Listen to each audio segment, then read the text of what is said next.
Hello, hello, and welcome to Verbling. I'm teacher Oakley. Today here at Verbling, I in this class will be starting a short course in TOEFL speaking. Today, being more of an introductory class, I'm going to talk about the format of the test. I'll talk about the scoring and how to use. Understanding the scoring is very, very important and crucial for your ability to get a decent score. You got to understand what they're scoring and what you need to be doing for them to give you high marks. And some more kind of general strategy when taking the TOEFL test, and also strategies applicable to other standardized academic tests as well. Again, our focus is on speaking. Now, however, because this is an introductory class, whatever you have questions about anything, I don't really care how TOEFL compares to IELTS, other portions of the test. I tend to get carried away when I'm doing one of these introductory classes. So please feel free to interrupt me and ask me any questions whatsoever. I will try to pause and request questions, but really feel free to jump in and anything you want to know. Pick my brain. Go ahead and ask me anything about. I don't care. It doesn't even have to be about TOEFL speaking, although that's what I'll be talking about. You have other questions related in any way, just shoot. Okay, let me welcome students to the class. Hello, Yaroslav. How are you? Okay, thank you. I'm fine. How are you? Oh, I'm all right for a Monday. It's Monday here, so I'm okay. Thanks. Welcome to the class, and also hello, Vienna. Hi, Vienna. Hello, hi. Hi. Okay, it's just the two of us for now. Any other viewers out there want to jump in? There's plenty of room in the class. Come on in and join us. In the meantime, before I get started, are either of you planning on taking a TOEFL exam or any other standardized English exam in the near future? Yaroslav? I took IELTS on 13th of June. I scored 9 on reading, 8.5 on listening, and unfortunately 6 on writing and 6.5 on speaking. I need to practice my speaking skills and writing skills. Okie doke. Wow. Well, I think you can do better, obviously, in the writing and speaking. But congratulations, that's an awesome mark in listening and reading. That's great. Yeah, thank you. Okay, as I proceed through the class today, and if you're with me today and the next 3 days, 4 classes in a row. This is a 4-class series. So I'll try to keep in mind if you're in the classes to kind of explain how this may be different or the same as the IELTS exam. So I'm glad you told me that. Okay, because it's not the same, really. The TOEFL and the IELTS are looking for 2 different things. Really, there is a much stronger focus in TOEFL of the actual content. It's much more content focused. Whereas IELTS, they could care less what your content is as long as it's generally related to the question. They don't care. And whereas IELTS will reward you for attempting things like idioms, more complicated vocabulary, more complicated sentence structure, more complicated pronunciation features like ellipsis and joining words and reduction. They'll reward you for trying even if you're not successful. TOEFL won't. It's just TOEFL's boring. It's very, very straightforward. They want what they want. I do not teach when I teach students, when I tutor students test preparation, I do not teach them the same way for TOEFL and IELTS, because IELTS is a much more wide open test. It's not so strictly timed, and really they just want to hear as many English features as they possibly can. Again, TOEFL being much more focused on the content, the answer. Vienna, how about you? You have any plans to take a standardized English exam, or have you taken one? Or what? No. For now, no. I need more practice speak. Mm-hmm. Yeah, Practice speaking. it's practice speaking. Yes. Okay. Okay. Well, since you said that, for anybody viewing, or I think it's basic, not pointless, okay, but don't get your hopes up. If you're not at least an intermediate level speaker in English, taking a TOEFL or an IELTS exam is kind of pointless, as you probably won't get the scores that you need to accomplish anything. You take these tests for specific reasons. One being to get a visa to a country. Most English-speaking countries accept TOEFL or IELTS or both as a requirement to get a visa, whatever, working visa, obviously not a tourist visa, but any kind of working visa or student visa. Two, you take these exams to get into a university, undergraduate or graduate school. This is pretty much always a requirement for foreign students in English-speaking countries. Pretty much always. I think it is always. I think I can say that. Three, some people take these kinds of standardized exams in order to pad their resume, add something to their resume, which may be, speaking English is, if speaking English is relevant to your field, your job field, then it can look good on your resume. That's basically it. Few people, very, very extremely few people, take them just because they want to take the test, just because they're curious. But that's extremely rare. Okay, in any case. Hello, Senia. Welcome to the class. Hello, Hi, how are you? I'm fine, thank you. Great.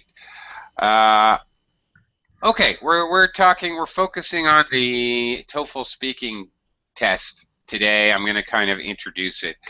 So again, any questions whatsoever? Senia, have you taken any of these academic English tests? Yes, I've taken a TOEFL twice. You have? Oh, wow. Okay. It's a lot of fun, isn't it? No, I didn't like it at all. Of course not. It's like torture. Of course. Okay. Will you be taking it again, or have you had your fill?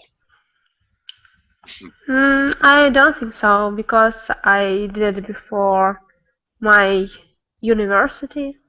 Uh-huh. But now I'm free, so Free. I don't think so. Yes. Free. That's good. Okay. Let's. All right. Well, fair enough. Good for you. All right, but at least. All right, you have some idea what's going on. All right. For those who don't, that's the idea of the class. I'm going to start off looking at what it is, the format of the test. There's pretty straightforward. 20 minutes it should take to complete the entire speaking exam. The TOEFL exam is completely computerized. They did have a non-computerized version, but they have been phasing that out. I don't even know if it exists anymore. Now what you have is the TOEFL IBT, a completely computer integrated exam. in the speaking section of the TOEFL exam. As I said, it's 20 minutes. That includes, there are parts where you do some reading. They give you time to read. You may have to listen to conversations or lectures, and you have preparation time and speaking time. So all combined, the whole exam should take 20 minutes.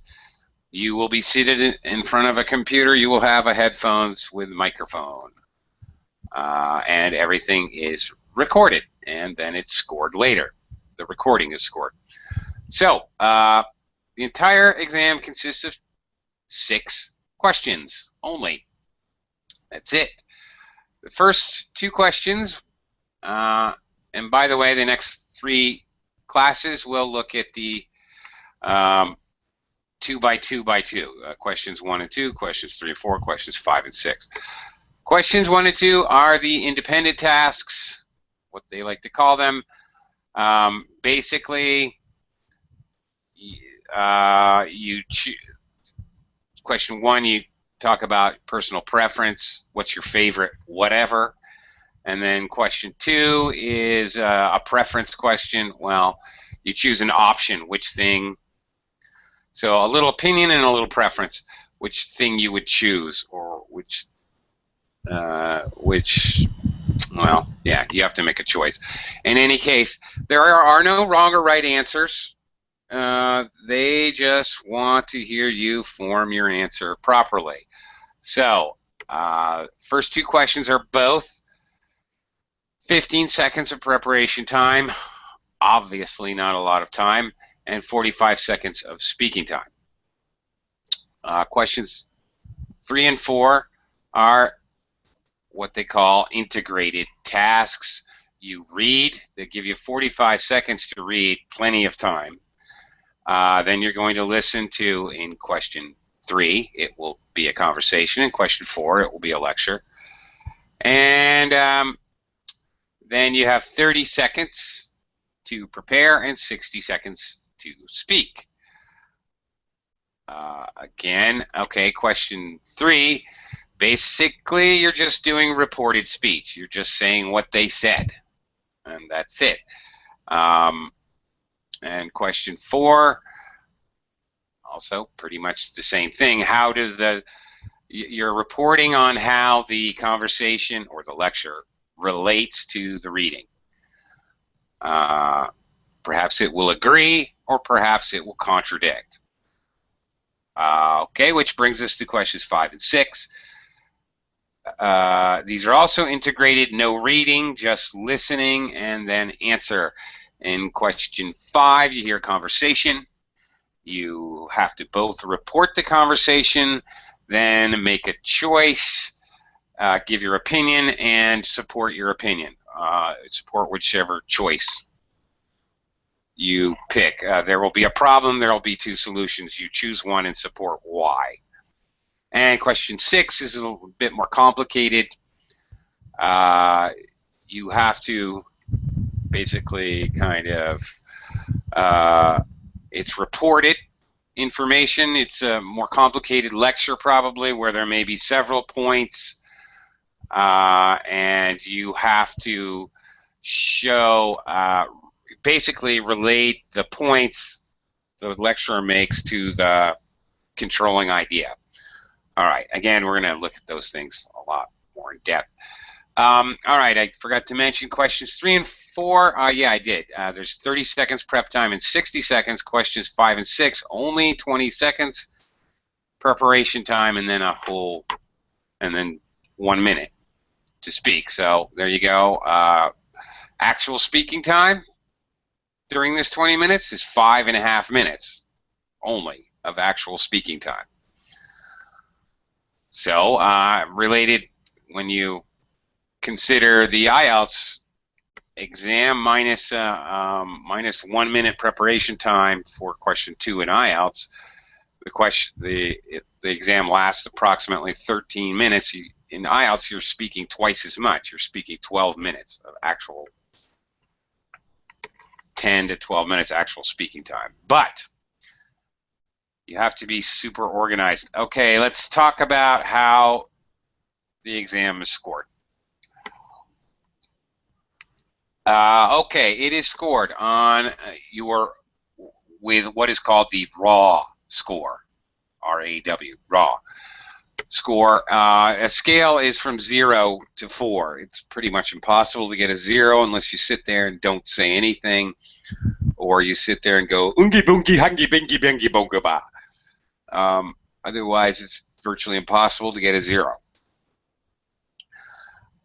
Okay, you get your raw score, but consider that there are 6 questions. You get a raw score 0 to 4, so imagining that you've got a 4 on each one, that would mean your raw score was 24. 4 times 6. However, the scaled score that they give you is 30 for each section. Listening, speaking, reading, and writing. Maximum score, perfect score, would be 120, which nobody really ever gets. Okay, that means the raw score 24 somehow gets converted to 30. With all of the TOEFL scoring, there's a raw score and then a scaled score. And how you get from the raw score to the scale score is basically it has to do with the how previous test takers did on those questions. Was it easy for them or was it difficult for them? If it was very difficult for them, then when they scale the scores, it'll be worth more. But so it's impossible to actually know because it can be different. All right, what are the areas of the grading? 1, delivery. That's how it comes out of your mouth. Really, it's the same thing as a scoring category in IELTS because it includes both the flow, your rhythm and pacing, as well as the clarity of your speech. This actually includes your intonation. No pauses, no like I just did. Interjections, no repetition if you can avoid it. Try to avoid self-correction. If you do self-correct, just keep going. The biggest, easiest mistake here is to have long pauses. Be ready to speak when the timer says it's time to speak. And if you have time left over at the end, that is the time that you will actually make a conclusion. It's not necessary to have a conclusion at all for any of the questions, but if you can very clearly see the timer as you're taking the exam. You see you have 10 seconds left, and you said everything you intended to say, then make a concluding sentence. That's it. Okay, the biggest mistake, again, long pauses. Any pauses are definitely going to affect your score. Language use. Now, whereas in the IELTS exam, this is broken into 2 separate categories. 25 in the IELTS exam, 25% vocabulary, 25% sentence structure, grammar. Here, in this exam, this is combined into one scoring piece, one scoring section. There's only 3 scoring sections. Okay, so what that means, as I was mentioning at the beginning of class, where your actual language is much more important, 50% of your score in IELTS, it's only 33% in TOEFL. They're much more concerned with your actual answer. All right, language use, okay, it's pretty straightforward. Basically, grammar and vocabulary. You need to show a range of verb tenses, a range of sentence construction. That means simple, compound, complex sentence, and complex sentences. A range of vocabulary. Don't use the same words over and over again. Pretty straightforward. Okay. It does not have to be, you don't have to be perfect to get a 4 or a perfect score. You just close. You have to make small mistakes, not the big mistakes. Okay, and number 3, topic development. Okay, you have to answer the question. These are actual questions. They'll give you instructions, what to talk about. You have to cover all the points they ask you to talk about. If you don't, then you lose points here. So what you say is actually scored on the TOEFL exam. Whereas on the IELTS exam, it really just is not, other than if you go way off topic or you clearly don't understand the question on the IELTS, that will lose you points. But you kind of really have to go, if you're related to the question in IELTS, you're good. Here, it's about what you say, how you present your ideas. Okay, so this also includes structuring the response appropriately. You need to use good organization. Okay, very basic tips. The TOEFL exam, all right, is gonna look something like this. It's changed. This is a little bit of a dated material, but it's going to be a very basic screen you're looking at on the computer. Not a lot to look at, and especially for the speaking section. And basically, okay, you'll see instructions. The narrator will read what he needs you to do. He'll read the question. Pretty simple. To start off with, by the way, before you ever start any part of the exam, they'll do a check to make sure that your headphone and microphone is working. You'll be able to check them. Okay, let's talk about some basic principles. Okay. In other words, looking at the, again, looking at the scoring, all right, how you sound, what you say, and your grammar and vocabulary. Just looking at it in another more basic way, that's it. So, how you sound. Okay, some basic points. You have to sound like a native speaker. That means you need to speak confidently. Okay, no pauses. I already mentioned that, and try to avoid If you use a lot of these fillers, that's called filler, by the way. One way to, it's a habit, frankly, and if you need to break this habit, one way of doing so, there's a couple methodologies for trying to break that habit. One is whenever you feel like you're going to use one of these, instead pause a little bit and breathe in. It's impossible to pronounce or unless you're breathing out. So if you're breathing in, yeah, it's going to sound like you can't do it. So every time you feel like you're going to use one of these fillers, and you probably will, you know where they come at the end of phrases and such. Instead, quickly breathe in a little.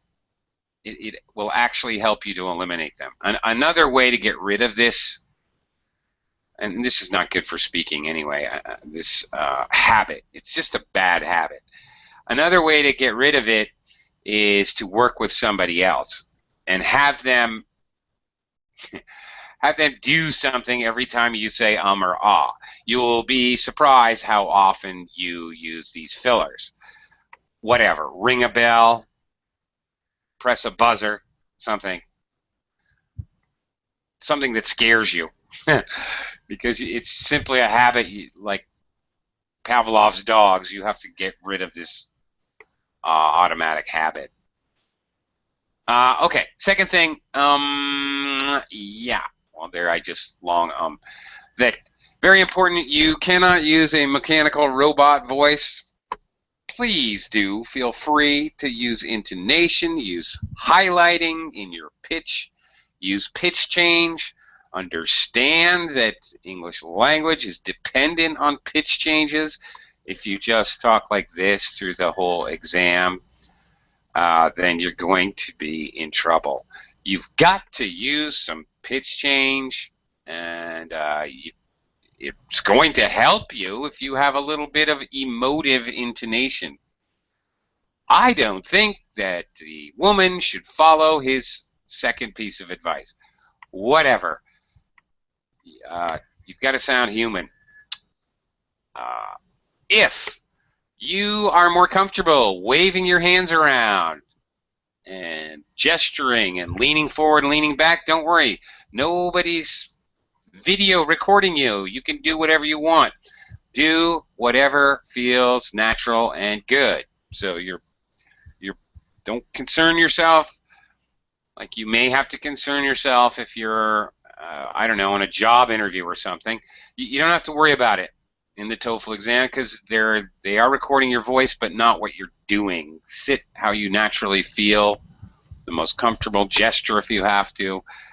In other words, you have to be comfortable to sound comfortable, and you have to sound comfortable in order to get a good score.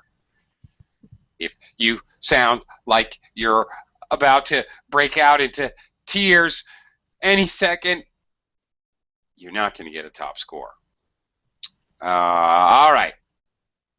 Now, a huge difference between TOEFL and IELTS. IELTS, you're basically just talking to some guy. You're talking to an actual interviewer, some guy or some lady, whatever. So it really doesn't matter.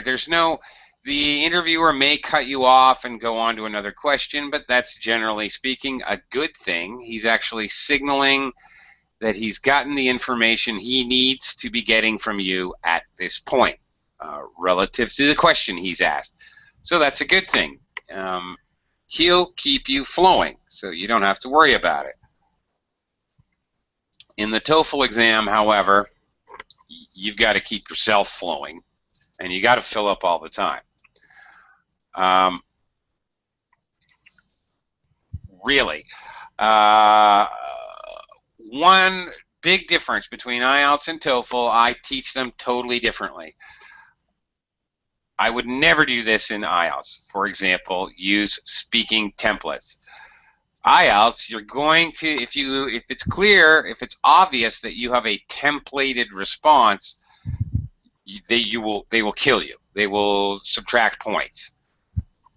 Whereas opposed to the TOEFL, they want what they want. They want basically an outlined response. They actually want you to use what may sound like a templated response.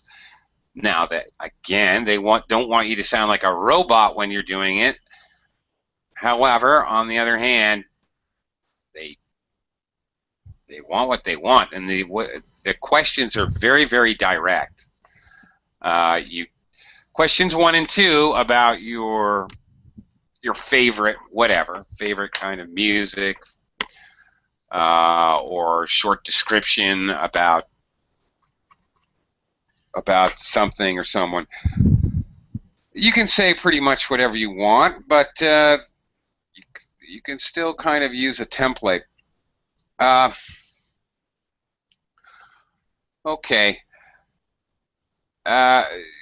You know, the TOEFL is very structured. You don't really have to be. The other thing is, in IELTS, they will reward you for using more complex structures and vocabulary. Not true in TOEFL. You can be very, very basic. The trick is you have to understand that although TOEFL seems all the academic writing and you're listening to lectures and everything has to do with university, and it seems like it's all very sophisticated and okay. You know, they intimidate you, is the truth, because really what TOEFL wants is a very straightforward, basic, simple answer. Go straight to the point, and okay, try to use synonyms, try not to use the same vocabulary over and over, but it's really quite basic what they want. It seems like they want you to talk like a college professor, but that is not really true. What they want is clarity more than anything. In fact, a very simple way of figuring out your score, it's pretty easy for me to figure out a score, is how well I understand what you're saying. If you have clauses where I don't understand what you're saying at all, that probably means you're looking like a 2.5. If I basically understand everything you said, but you have a few mistakes, then that's a 3.5. Okay, I understand pretty much everything you say, but there was 3 words I didn't understand at all. All right, you're looking at like a 3, maybe. If I can't understand whole sentences you're saying, you know, you're probably not going to get a 2.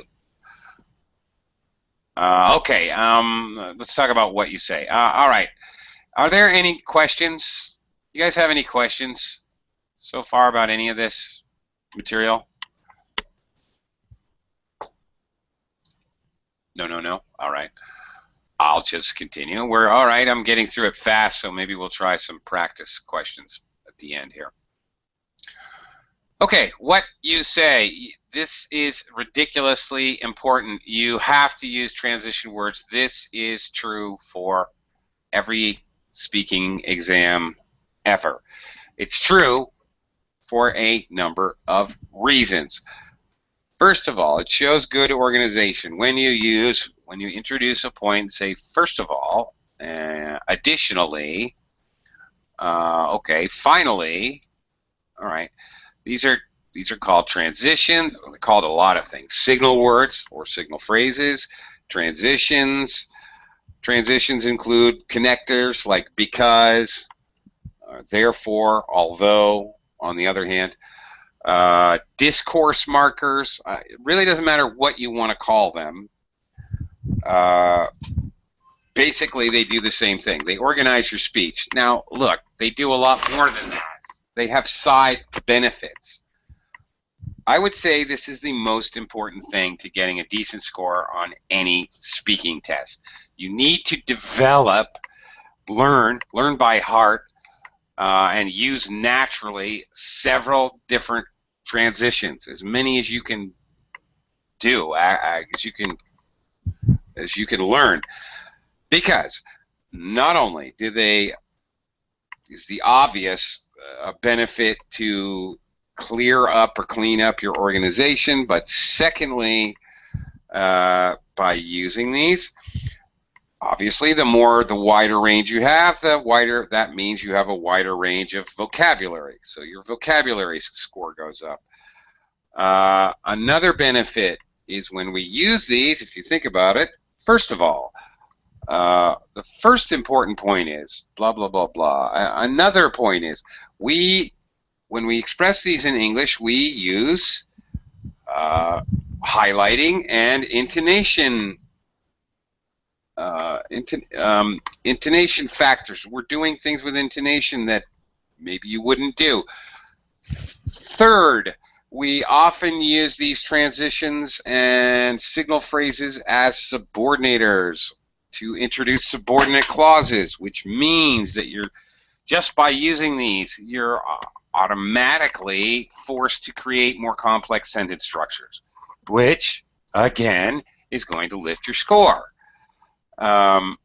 Finally, simply because you're using these, it will help you in your own brain, as far as your linear brainstorming, to stay organized. If you're saying, first of all, an example of that. Secondly,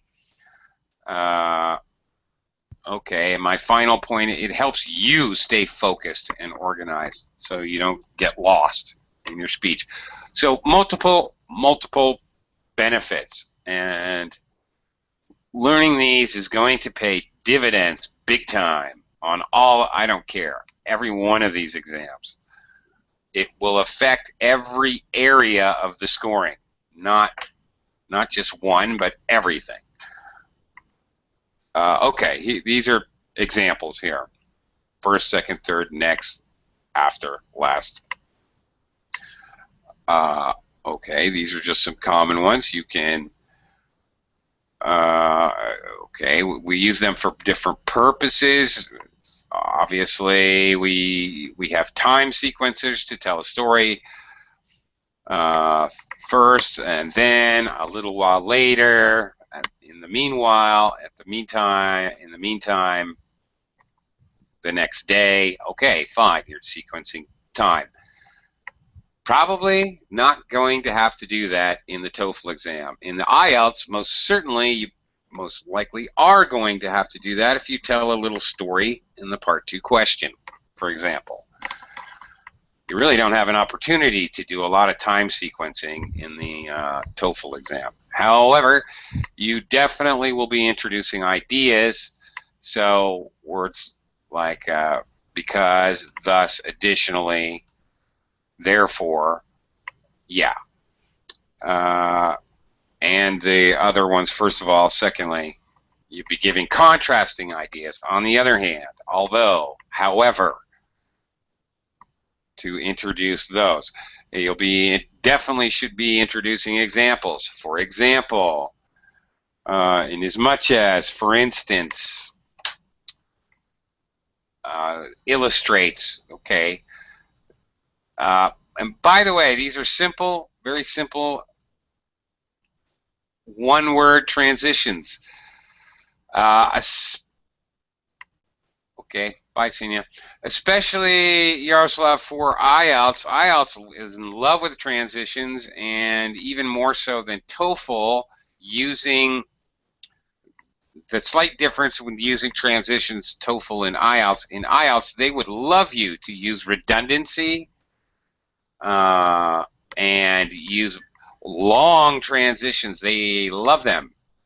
Another important aspect that I would like to share with you is the important fact that blah, blah, blah. That's talking like that to introduce a point is great in IELTS. Not so much so for TOEFL, because TOEFL's timed. And there's a couple questions in the test where you don't have time to be, you really don't have 5 extra seconds to make an introductory phrase. You just don't. So they both want you to use them. However, IELTS even likes even likes redundant ones, double signal phrases. Okay. On the other hand, however, the opposite point is blah blah blah. IELTS likes that kind of stuff. An example of this, for instance, is blah, blah, blah. Okay, I'm doing it twice. An example, for instance, in IELTS, that's only, the more of these things you use, the better your score is going to be. TOEFL has the factor of the timing. The whole timing thing, you got to get all your, and the fact that they really want your answer. You don't really have time for all that redundant speech, unfortunately. It's okay if you're doing it, but you got to be worried about the time so much. All right.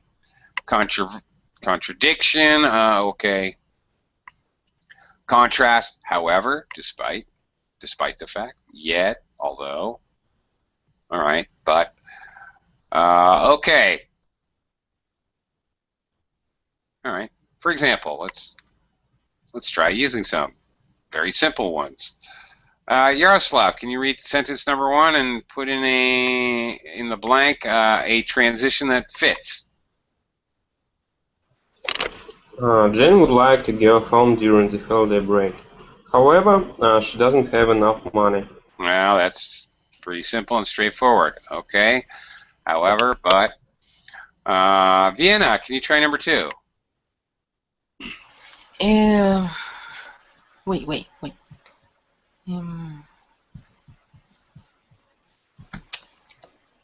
Sasha intends to major in mathematics.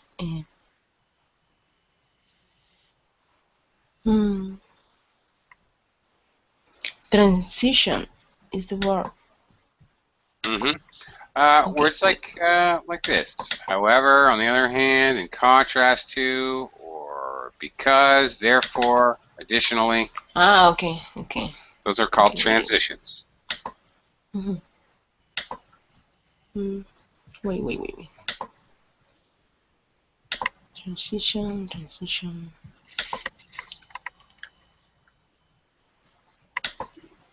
Okay, Sasha intends to major in mathematics.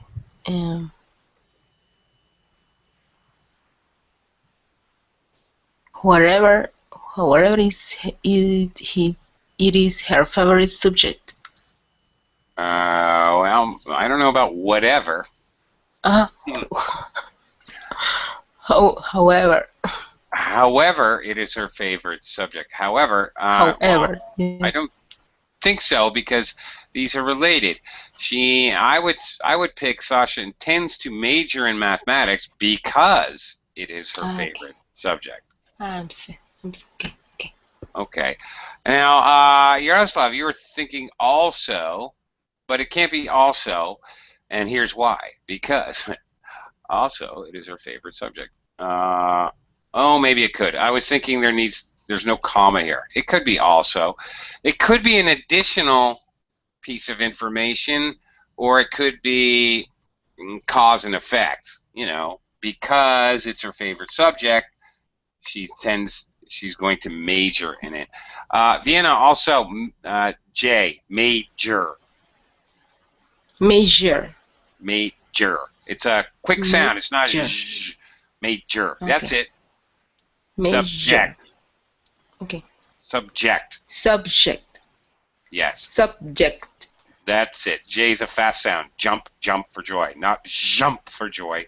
Jump for joy. Fast. Jump. Okay. Fast J.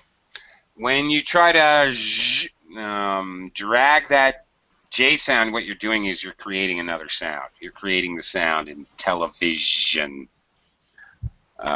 Beige, massage, garage. You're creating a different sound that doesn't go with the J sound. It goes with an S or a Z sometimes. Okay, let's try a couple more. Yaroslav, number 3. First, you must mix the two chemicals together. After that, wait for the reaction to occur. That would be very logical. Okay. All right. You can use next also, yes? Next. Yeah. Wait for the reaction. And then, or just then. Okay. Yeah. Any of those. Okay, Vienna, can you try number 4? Okay. One of the main reasons Joseph took the job, I can see, the job was the salary. The salary was salary.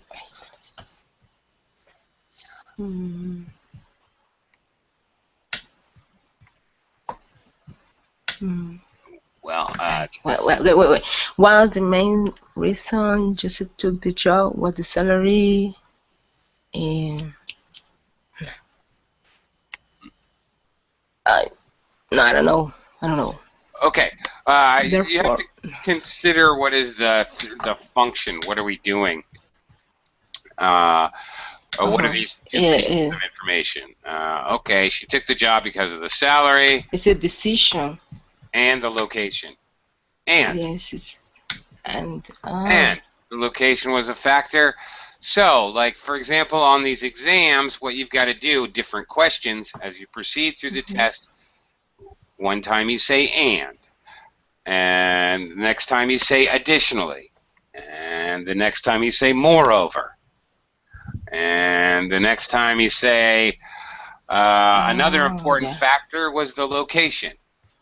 Okay. Yeah. We have, just simply dozens of ways to say and in English, not just and. All right. So that's important. I'll never forget. I worked with a student one time who used moreover every time she meant and. She would say moreover, and it was the most painful thing to listen to. For some reason, she figured out that moreover was a kind of a sophisticated way to say and so she would just whatever. Everything she said was, I went to the, how was your weekend? I would ask her, and she would say, oh, I went to the mall with some friends, and moreover, we had lunch there. Moreover, we went to go see a movie. Moreover, it was a great movie. Moreover, I decided to get my hair done. Moreover, my nails while I was there. And I would pretty much be bleeding from my ears, moreover, by the time she was finished. Now, there you go. If you do that on one of these exams, you're not going to get a good score. You've got to use a variety. So that's an important part. Okay, Yaroslav, how about number 5?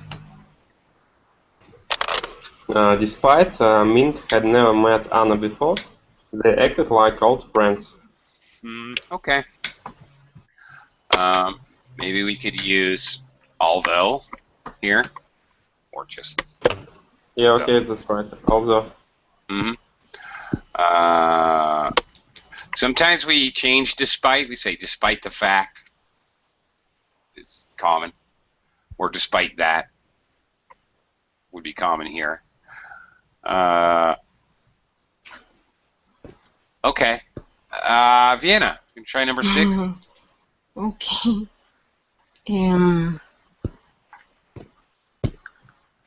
The professor is known for his harsh grading scale. And students say,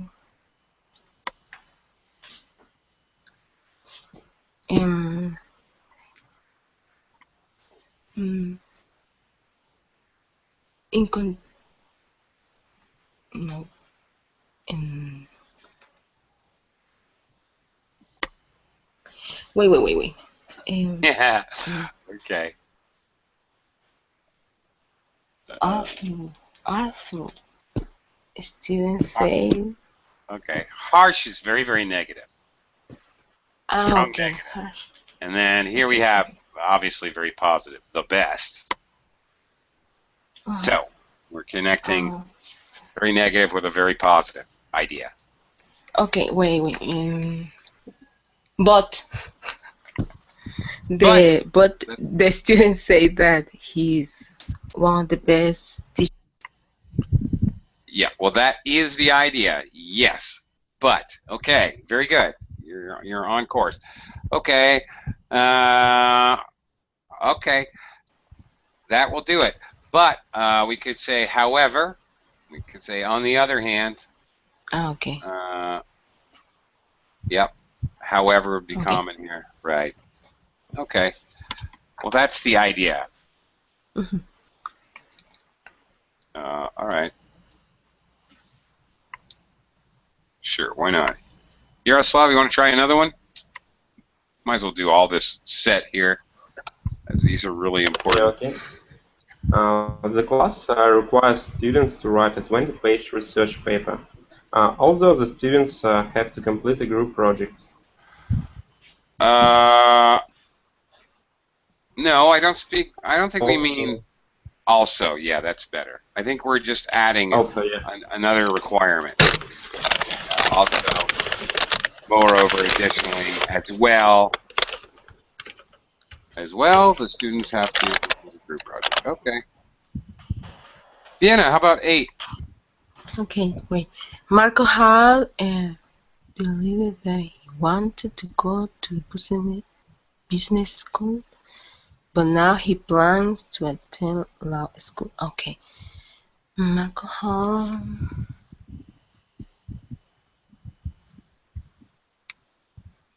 This is a tricky one.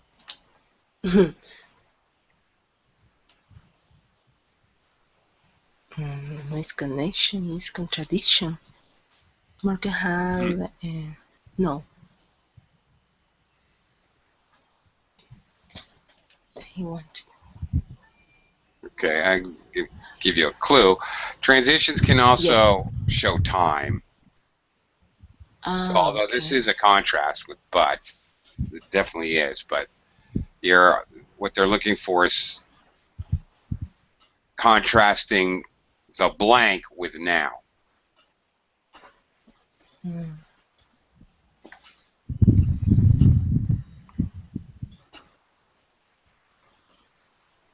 Marco.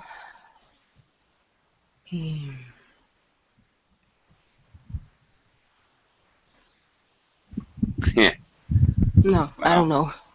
No. Yaroslav, you're on the right track, but not quite.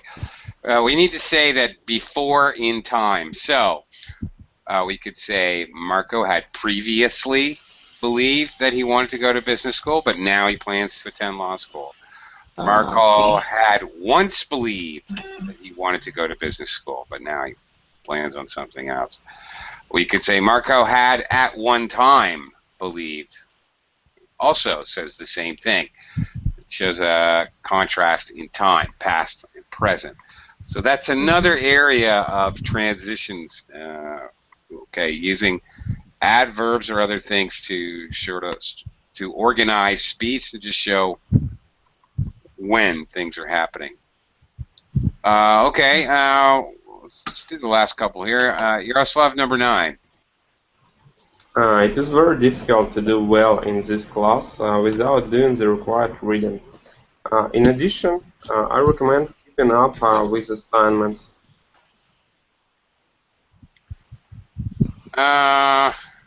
Well, maybe. It could be.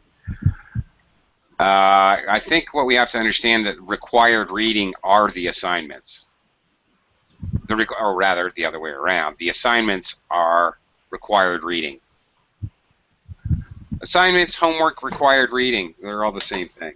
So, I might say, as a result, or because of this, I recommend keeping up with the assignments.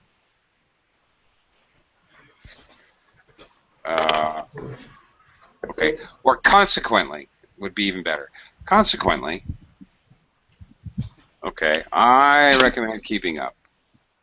All right, one more here. Vienna, number 10. Nella was sure that she had failed the exam, so she received a passing grade. Well, she was sure that she failed. I don't think because we say so, okay, I'm tired, so I fell asleep. So the reason and then the result. She was sure that she had failed. I don't think that's the reason she passed, just because she thought she failed.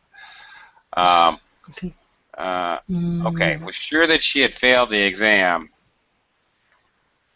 She failed the exam, and so there's a contrast. She got a passing grade. Okay. Passing grade. So contrast.